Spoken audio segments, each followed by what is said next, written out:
નમસ્કાર, નિર્માણ ન્યૂઝની વિશેષ રજૂઆત આઈપીએલ 2024 કાર્યક્રમ સાથે હું છું યજ્ઞ ત્રિવેદી. દર્શક મિત્રો, આઈપીએલ 2024 કાર્યક્રમમાં ક્યાંક મહત્વની બાબત અત્યારે હાલ તો એ જોવા મળતી હોય છે કે રોજબરોજ કંઈક નવા રેકોર્ડ સર્જાતા હોય છે.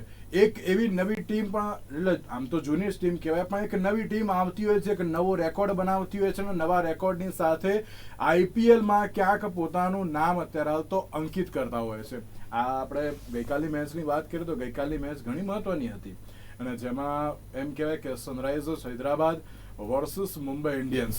કાલે એમ કહેવાય કે કાલના જે પ્લેયર્સ હતા, બેટ્સમેન હતા, એ એટલા ધુરંધર હતા કે આટલો મોટો સ્કોર જે અત્યાર સુધી ક્યાંક નહોતો કર્યો. પહેલા 2013માં પુણે વોરિયર્સની સામે રોયલ ચેલેન્જર્સ બેંગ્લોરે કર્યો હતો. વિરાટ કોહલી અને ક્રિસ ગેલ દ્વારા જે ખૂબ જ સારી એવી જે ઇનિંગ રમવામાં આવી હતી, જેમાં 263 સમથિંગ જે રન હતા અને આ જે સ્કોર હતો તે 277 સુધી પહોંચ્યો હતો. ટ્રેવિસ હેડ હોય કે પછી ક્લાસેન હોય, અદ્ભુત બેટિંગ ગઈકાલે જોવા મળી. પણ સાથે સાથે એક મહત્વની બાબત એ કે એક મેચમાં જે એક સૌથી મોટો એક તો ટાર્ગેટ મૂકવામાં આવ્યો, સામે ચેઝ પણ એ રીતનું કરવામાં આવ્યું. ટોટલ 543 રન જેટલા ગઈકાલે એક મેદાન ઉપર બન્યા. સૌથી વધારે સિક્સીસ પણ ક્યાંક ગઈકાલના જે મેચમાં જોવા મળી, ગઈકાલના મેદાન ઉપર જોવા. એટલે ગઈકાલની એમ કહેવાય કે મેચ ઐતિહાસિક હતી.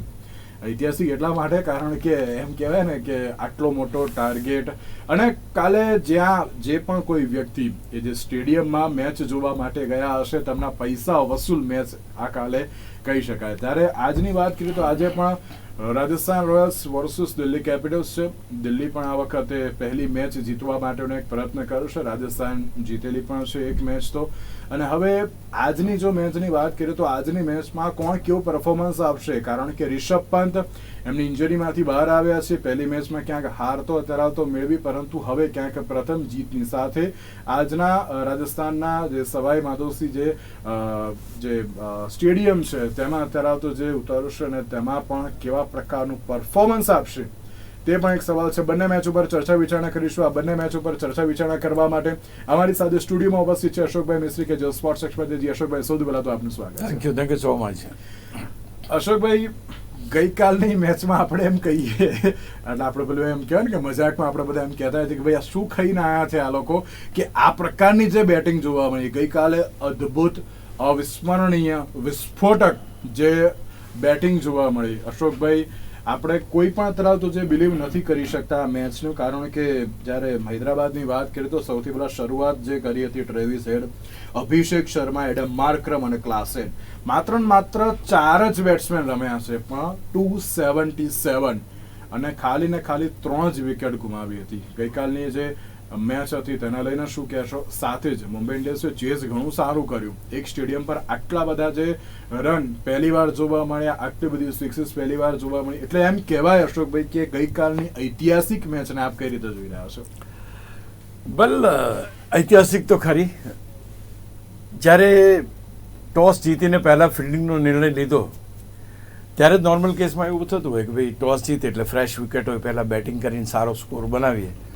પણ ક્યાંક હાર્દિક પંડ્યા એક નવા જમાનાના કેપ્ટન છે, નવી વાતો એમની છે, નવા એમના નિર્ણયો હોય છે. એમાં ઘણા બધા એવા નિર્ણયો છે, જરા સિરીઝ ઓફ ડિસિઝન્સ કે જે હાર્દિક પંડ્યાએ લીધા હોય અને મુંબઈની અગેન્સ્ટમાં ગયા હોય.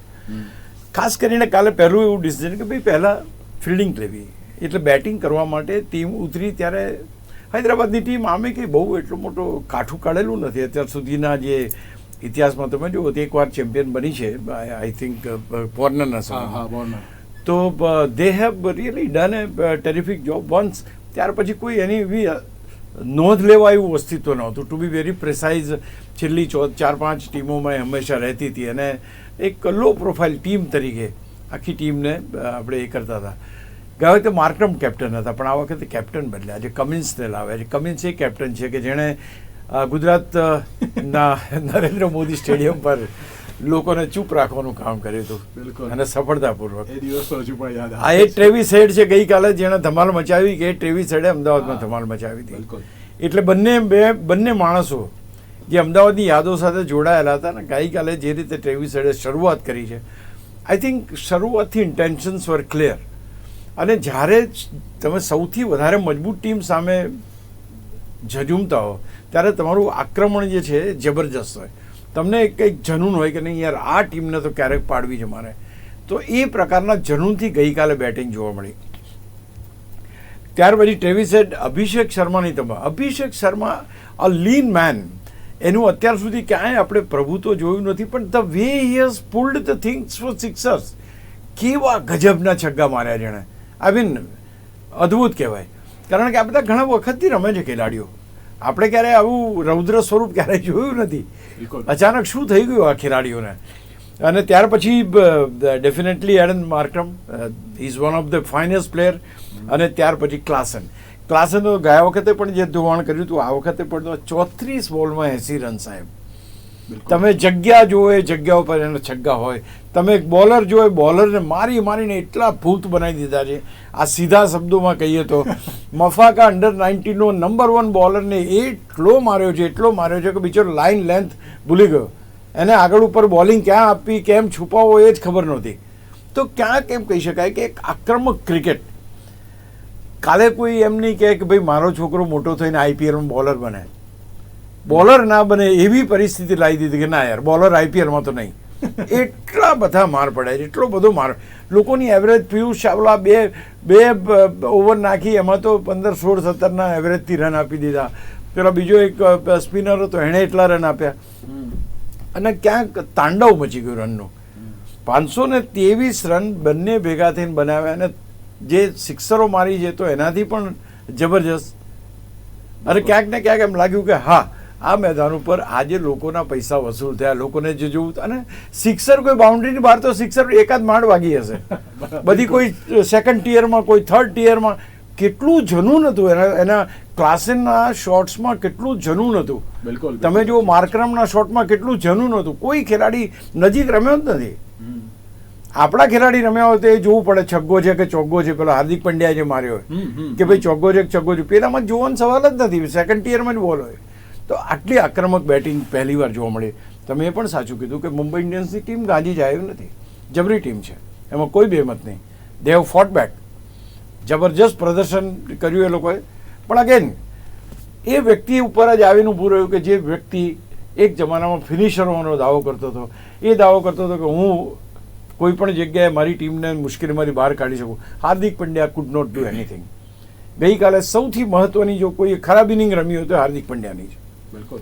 કારણ કે he was suppose to take that charge. અહીં સુધી તો લાવી દીધું હતું. કેટલું માર્જિન કેટલું ઓછું છે ભાઈ. તમે આઉટ થયા તારે you could have done it, અને it did not happen. The best of the captaincy of Cummins, જ્યારે પોતે બોલિંગમાં આવ્યો, એ વિકેટ લીધો. ઉનડકટને એટલો સરસ રીતે એનો ઉપયોગ કર્યો. એને જ્યારે અધરવાઇઝ ઉનડકટ તો સૌથી મોંઘો ખેલાડી હતો, અને એ જ વર્ષની અંદર સૌથી મોંઘો ખેલાડી રનમાં થયો હતો. બિલકુલ બિલકુલ સાચી વાત. એટલી બોલિંગ થવી હતી. એની પાસેથી તમે વિકેટો લેવડાવી અને એને જે પરફેક્શન સાથે બોલિંગ કરાવડાવી, હેટ્સ ઓફ. અને આ કમિન્સ ટીમને જે રીતે લીડ કરી રહ્યો છે, આ ટીમ આ વખતે ચૂપ બેસે એમ છે નહીં. એટલે હું માનું છું કે એક એલાર્મિંગ સિચ્યુએશન હતી, અને એલાર્મિંગ સિચ્યુએશન બીજી તો તમારી પાસે મુંબઈ ઇન્ડિયન્સ માટે પણ છે જ.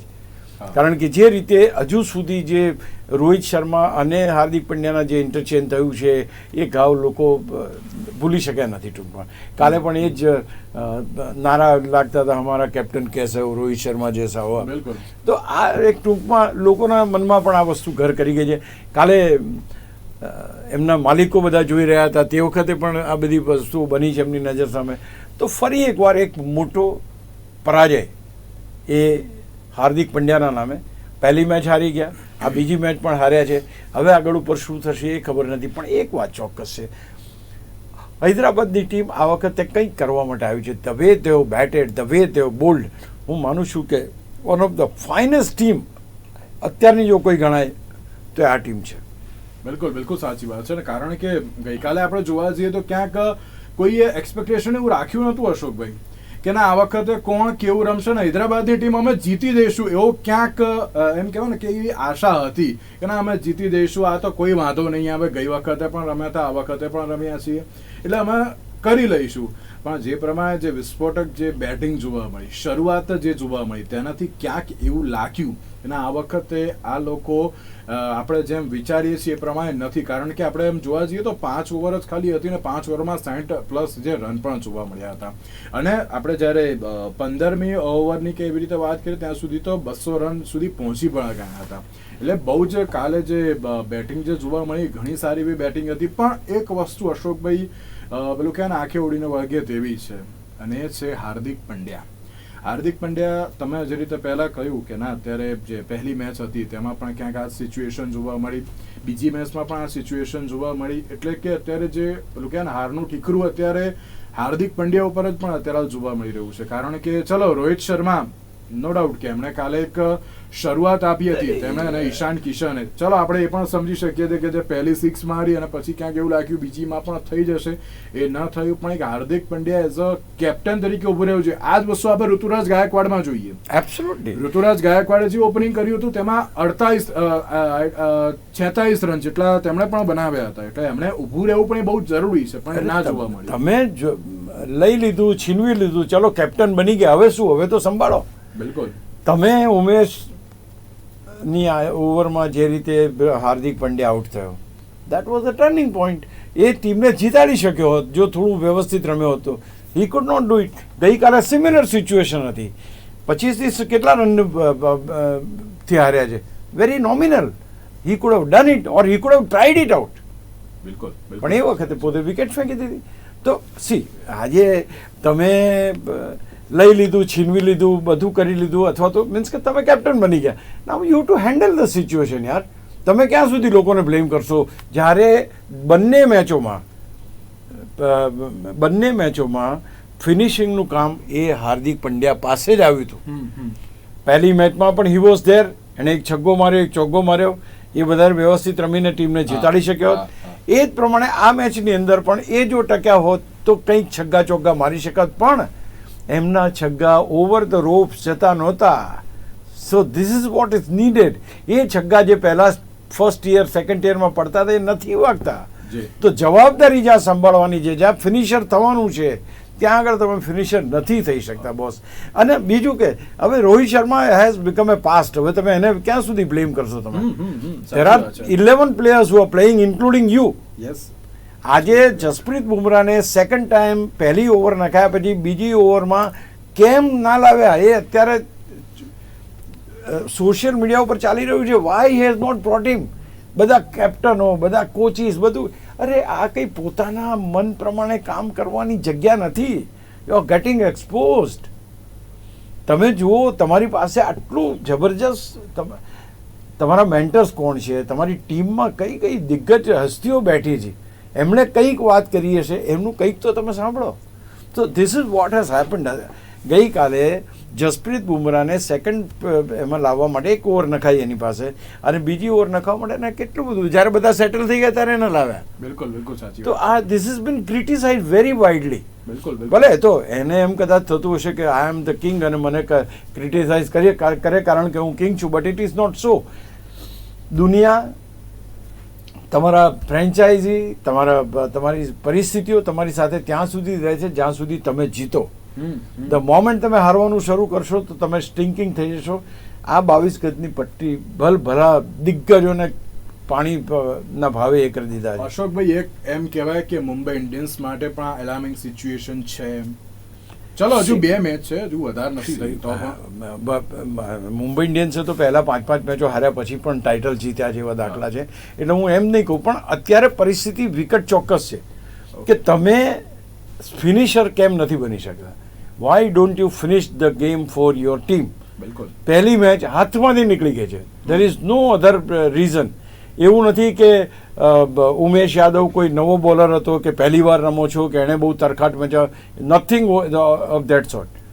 તમે 2 મેચમાં બે શોટ માર્યા, એક છગ્ગો ચોગ્ગો માર્યો, ત્યાર પછી તમે થોડુંક તો જજ કરો. કારણ કે બોલર પણ પોતે હ્યુમન બિંગ છે, એ પણ પોતાની રીતે ફેરફાર કરશે, લાઇન લેન્થ ચેન્જ કરશે, કંઈક તો કરશે ને.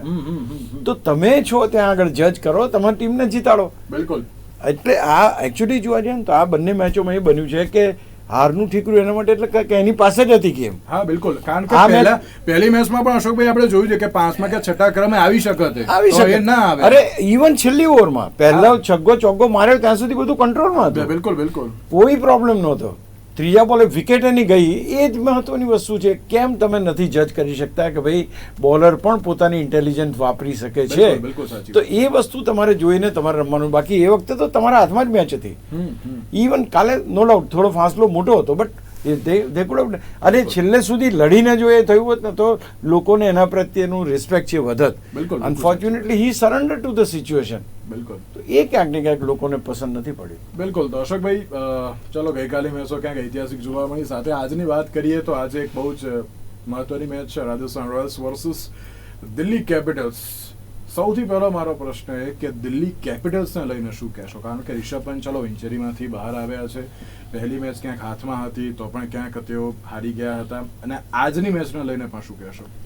પહેલી વસ્તુ એ છે કે તમે કોઈ કેપ્ટનને મારી જોડીને બેસાડી દો કે આજથી તું કેપ્ટન અહીંયા, તો એ કંઈ પરિસ્થિતિમાં ફેર નથી કરતો. એમને ઇન્જરી હતી, બધી જ વસ્તુ હતી, 100% ફિટ છે કે નહીં, ટીમ માટે રમવાના મળ્યા, ઇન્ડિયા માટે રમવાના મળ્યા, સડનલી એમને અહીંયા આગળ કેપ્ટનશીપ આપી દેવામાં આવી. ચાલો ઠીક છે, કેપ્ટન બની ગયા. What does he contribute to the team? ટીમનું કોન્ટ્રીબ્યુશન શું એનું? બિલકુલ. પહેલી મેચમાં જુઓ તમે કેટલા રન્સ બનાવ્યા, અને એ રન્સ બનાવ્યા કઈ સ્થિતિમાં, અથવા તો કેટલા આક્રમક કેટલી રીતે રમાયા તમે. તો અત્યારે જ્યારે બી રિષભ પંત મેદાન ઉપર આવે છે તો પહેલી વસ્તુ કે પોતાની જાતને એસ્ટાબ્લિશ કરવાનો ટ્રાય કરે છે. જ્યારે કોઈ ખેલાડી પોતાની જાતને એસ્ટાબ્લિશ કરવાનો ટ્રાય કરે ત્યારે રન રેટ તમારો ધીમો હોય, ચોગ્ગા છગ્ગા વાગતા ના હોય, એ ટ્રાય કરે પહેલાં કે હું કેટલા શોટ્સ મારી શકું છું, અને then he will come into that form. એટલે પહેલી વસ્તુ એ છે કે તમે જ્યારે નવા ખેલાડીને અથવા તો આ પ્રકારની જે કોઈને એન્ટ્રી આપી હોય, એટલે પહેલી જ વસ્તુ એ બને છે કે એની ફિઝિકલ ફિટનેસ કેટલી છે. જો 100% ફિટ હોત તો કેમ એ ભારત માટે ના રમ્યો? અને જો માત્ર આઈપીએલ માટે જ ફિટ થયો છે તો પછી એની પાસેથી એ ક્ષમતા કેમ નથી કે પહેલી મેચની અંદર એને કેમ 50 રન ના બનાવે? સીધી અહીં તો આ તો ફ્રેન્ચાઇઝી ક્રિકેટ છે, લોકો તરત જ વિચારે કે યાર આને લાવ્યા છે તમે, શું તમને ક્રિકેટર પ્રત્યે કોઈ એ નથી. એનું જે રીતે ઇન્સર્શન થયું છે, જે રીતે એને ટીમમાં લાવ્યા છે, એ વાત છે. હવે અહીંયા આગળ તમારી પાસે વોર્નર છે, માર્શ છે, આ બંને ખેલાડીઓ તમારા ફોરેનના પ્લેયર્સ છે. ત્યાર પછી તમે એક સાઈ હોપ છે તમારી પાસે, અને પછી રિષભ પંત છે. આ 4 ટોપ બેટર્સ જે તમારા છે, આ 4 ટોપ બેટર્સમાંથી કોણે એવી આક્રમક રમત બતાવી કે જે ક્યાંક ઉડીને આંખે વળગે? સૌથી મોટી વાત આ છે. તમારી તો વોર્નર અને માર્શની છેલ્લી 4 મેચોનું હમણાં જો સમીકરણ જોતો હતો, 2 રન છે, 5 રન છે, 8 રન છે, 11 રન છે છેલ્લી 4 મેચોમાં. Is not able to deliver. Warner again same story. ચલો એ તો શરૂઆતમાં 5-25 રન 50 રન મારી દેશે, આગળ શું એને સપોર્ટ કોણ કરશે? અહીંયા બીજું એક વસ્તુ, વોર્નર જે ધારો કે છે, વોર્નરની સામે માર્શ રમે છે, માર્શની વિકેટ પડી, ધારો કે કદાચ પંત રમવા આવ્યા, તો પંત પોતે પોતાની રમત બતાવશે કે ક્યાંક પેલાને સપોર્ટ કરશે ને કહેશે કે ઓકે યુ પ્લે? અહીંયા બહુ જરૂરી હોય છે યજ્ઞ કે તમે તમારી સામેના ખેલાડીને એમ કહો કે તું રમ, હું અહીંયા ઊભો છું. બિલકુલ, એ બહુ જરૂરી છે. અહીંયા આગળ સવાલ એ છે કે ભાઈ રિષભ પંતે તો પોતાનો ટકો ખરો કરાવવાનો છે, એને પુરવાર કરવાનો કે હું સારો બેટર છું, તો you will try for the shots. બિલકુલ, વિકેટો પડશે. અહીં એકચ્યુઅલી દિલ્હીની જે તમે ટીમ જુઓ ને, એ ટીમ કોઈ રીતે એનું બોલિંગ ડિપાર્ટમેન્ટ સારું છે, પણ batting department I am not happy the way they are going on. Warner અને માર્શ જ્યાં સુધી આ 2 જણા તમને 100-150 રનની પાર્ટનરશિપ ના અપાવે, અથવા તો ઓપનિંગ એટલું જબરજસ્ત ના કરે, પાછળની ટીમ પાસે કોઈ એવી શક્તિ નથી કે જે 200 રન ઉમેરી શકે. રિષભ પંત ઉપર પણ એટલી બધી આમ ક્યાં આશા ના રાખી શકાય. નહીં, તમે આશા રાખો, પુરવાર કરો તમે. ઓકે, તમારી ફિઝિકલ ફિટનેસ પુરવાર કરો. એ પુરવાર કરવાની છે, એ તકલીફ છે. અહીંયા મોટો પ્રોબ્લેમ એ છે કે તમે ડાન્સિંગ ડાઉન ધ ટ્રેક કરીને છગ્ગો મારી શકશો, અડધી પિચ આવીને ફટકારી શકશો, તમે ઇન્જર્ડ છો, તમે એક્સિડન્ટમાંથી આવ્યા છો, શું તમારા હાડકાં એટલા મજબૂત છે કે તમે ત્યાં સુધી અહીંયા સવાલ એ છે બોસ. બિલકુલ. અહીંયા સૌથી મોટો સવાલ રિષભ પંતની 100% ફિટનેસનો છે. એ જે દિવસે અડધી પિચ આવીને છગ્ગા મારી શકતો, જે પહેલાં મારતો હતો, એ રીતે કરશે ત્યારે આ ટીમ જીતશે. બાકી જો એનું કોન્ટ્રીબ્યુશન નહીં હોય તો ટીમ જીતશે નહીં. અને બીજી મહત્વની વાત છે વોર્નર ને માર્શ. વોર્નર ને માર્શ અત્યારે લાઇમ લાઇટેડ ખેલાડીઓ નથી.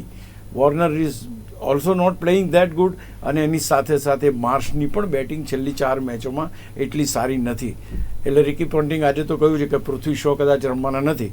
તો વોર્નર, માર્શ, હોપ અને પંત, આ 4 ખેલાડીઓ. ત્યાર પછી તમારી પાસે રિકી ભૂ છે, અભિષેક પોરેલ છે, કે જેને આપણે બહુ કોઈ એવા મોટા સ્કોર કરેલા ક્યાંય જોયા નથી. તો તમારી પાસે ટોપના જે 4 નામો, જે જાણીતા નામો છે, એ છે તમારી પાસે વોર્નર છે, માર્શ છે, હોપ છે અને પંત છે. આ 4 ખેલાડીઓ પહેલું શું કરે છે, અથવા તો weather they are able to play 10 overs, 10 over સારી રમી શકે છે 10ની એવરેજથી. હવે તો એવું થયું છે ને યજ્ઞ કે 5-6ની એવરેજથી રમે તો એ મેચ જ ના ગણાય. અત્યારે તમે 10ની એવરેજ તો રાખવી જ પડે. અત્યાર સુધી જેટલી મેચો થઈ છે 200 રનનો સ્કોર 4 વાર બન્યો. વિચાર કરો સાહેબ, 4 ટાઈમ્સ. કલકત્તાએ 211 રન બનાવ્યા, એની સામે પેલા લોકોએ 204 રન બનાવ્યા. ત્યાર પછી ગઈકાલે જે રીતના આટલા રન, એની સામે મુંબઈ ઇન્ડિયન્સે પણ એટલા જબરદસ્ત રન બનાવ્યા. તો હવે તો 200 રનનું તો કંઈ કોઈ અસ્તિત્વ જ નથી. 250ની ઉપરની વાત કરો, હવે એ પ્રકારની સ્થિતિ છે. તો તમારા માટે બહુ મોટો એ છે. અચ્છા, સામે ટીમ કોણ છે? Jos Buttler. That is very important. સામેની ટીમ શરૂઆત તો જોસ બટલર થી થાય છે. Marsh, Buttler also not in very good form, પણ તમારી પાસે યશસ્વી જયસ્વાલ હજુ બી ગજબનો બેટર છે. ત્યાર પછી જે સંજુ સેમસને બેટિંગ કરી એ જુઓ તમે, રિયાન પરાગે, હેતમાયરે જે બેટિંગ કરી, ધ્રુવ જુરેલે કરી, અને પહેલી મેચમાં જે જબરજસ્ત બેટિંગ જોવા મળી આપણને. તો ક્યાંક ને ક્યાંક આ ટીમ પાસે ઘણા બધા ખેલાડીઓ છે. તો અહીંયા આગળ તમે બટલર બી હજુ એટલો ફોર્મમાં નથી, પણ યશસ્વી જે છે એ જબરજસ્ત છે. સંજુએ ગયા વખતે 95 ઓર સમથિંગ એ સ્કોર, અને ટેરિફિક ઇનિંગ એ રમ્યા. તો 190-95નો સ્કોર તો એ લોકોએ ખડક્યો. અશોકભાઈ, એક વસ્તુ આપણે એમ પણ કહી શકાય ને કે યશસ્વી જયસ્વાલ હોય, ધ્રુવ જુરેલ હોય કે પછી હેટમાયર હોય, એ તો રમી જ રહ્યા છે.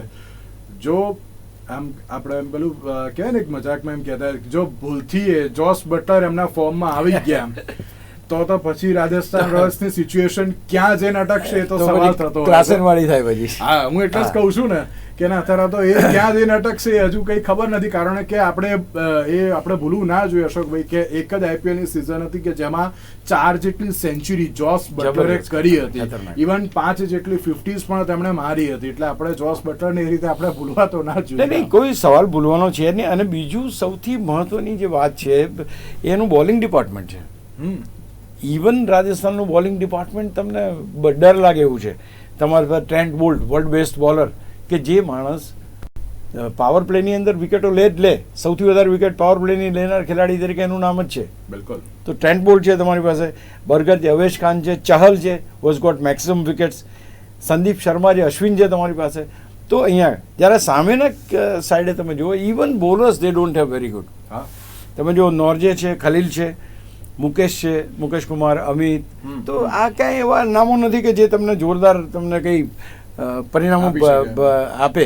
તો જોવાનું એ રહેશે કે દિલ્હીની ટીમે જીતવું જરૂરી છે. કારણ કે દિલ્હી ગયા વખતે બી આ રીતે પાછલા ક્રમે રહેનાર ટીમ છે. તો they have to come up, they have to ensure કે કેટલું સારું રમી શકે છે. અને એ જે રમવાનું જે કામ છે એવું માનું છું કે કેપ્ટનના નામે જ રહેશે. રાજસ્થાન રોયલ્સ છેલ્લા 2 વખતથી ક્યાંય ફાઇનલમાં પણ આવી છે, એટલે ટોપ 4માં આવી છે. It is one of the best team. મારી દ્રષ્ટિએ સારામાં સારી ટીમ તમે અત્યારે ગણો મુંબઈ ઇન્ડિયન્સ કરતા પણ, તો એ રાજસ્થાન રોયલ્સ. બિલકુલ, બિલકુલ સાચી વાત. ઓફકોર્સ એ મહેનત નથી બરાબર થતી. એ સંજુની કેપ્ટનશીપ અથવા તો એને જે આખી શેપઅપ કરીને ઉપર એ નથી જતું. But otherwise that's a very good balance team. તમારે બટલર, યશસ્વી, સંજુ, રિયાન, હેતમાન ને જુરેલ, આ 6 ખેલાડીઓ તમે જુઓ, એકને જુઓ ને એકને ભૂલો એવા છે. બિલકુલ, બિલકુલ. પેલા છગ્ગા મારે છે તો બોલિંગ પણ આપણે ભૂલવી ના, બોલિંગ પણ જબરજસ્ત, બોલિંગ પણ જબરજસ્ત છે. તો ક્યાંક દિલ્હીએ પોતાનો માર્ક, અહીંયા તો દિલ્હીએ જે કંઈ કરવાનું છે. બાકી તો રાજસ્થાન રોયલ્સ જીતવા માટે આવ્યું છે અને જીતશે. સી બેઝિકલી આવી જ્યારે મેચો હોય ત્યારે એક સામાન્ય રીતે એમ થાય કે ભાઈ રાજસ્થાન રોયલ જેવી ટીમો જીત મેળવીને 2 પોઈન્ટ્સ મેળવી લે, પહેલી મેચ મેળવી, આ બીજી મેચમાં પણ એ રીતે આગળ વધી શકે એમ છે. દિલ્હીનું શું થશે? કારણ કે દિલ્હી શરૂઆતમાં જો મેચો ના જીતી શકે, શરૂઆતમાં શું છે કે ટીમો હજુ સેટલ થતી હોય, એમનું ઓપનિંગ ના હોય, કોઈ ખેલાડી ના આવે હોય, એ બધું સેટલ. એ વખતે તમે જો જીતી લો ને તો તમને બહુ પાછળથી બહુ સારું લાગે. હવે આ લોકો દિલ્હી તારે જીતવાનો ટ્રાય કરશે જ્યારે બધી ટીમો મજબૂત થઈને આવી હશે ત્યારે કે એમનો મેળ નહીં પડે. તો આ પરિસ્થિતિ છે એટલે ક્યાંક શરૂઆતની મેચો જીતવાનો પ્રયત્ન દિલ્હી કરવો જોઈએ. જી. ભલે રિકી પોન્ટિંગ રાખો તમે કે ત્યાં આગળ સૌરવ ગાંગુલી રાખો, ડઝન્ટ મેક ધ ડિફરન્સ, કારણ કે મેદાનની ઉપર ઉતરીને તો એ જ લોકો રમવાના છે કે જે લોકો 11માં આવશે. જી બિલકુલ બિલકુલ. એ તો કોઈ સૌરવ ગાંગુલી કે રિકી પોન્ટિંગ રમવાના જી નથી. બિલકુલ બિલકુલ. અત્યારે હાલની જો વાત કરવામાં આવે તો ક્યાંક અત્યાર સુધીનું સારું પરફોર્મન્સ છે. અને અશોકભાઈ બહુ સાચી વાત કહી કે ના અત્યારે હાલ તો પહેલી જે મેચો છે તેમાં અત્યારે હાલ તો પોઈન્ટ્સ બનાવવા પણ બહુ જરૂરી છે. હવે જોવાનું રહ્યું કે આજની મેચમાં હવે કોણ કેવું પરફોર્મન્સ કરશે. અશોકભાઈ આપનો આભાર અમારી સાથે ચર્ચા વિચારણામાં જોડાવા માટે. Thank you. તો દર્શક મિત્રો આજના વિશેષ કાર્યક્રમો જ્યાં આપશો. નમસ્કાર.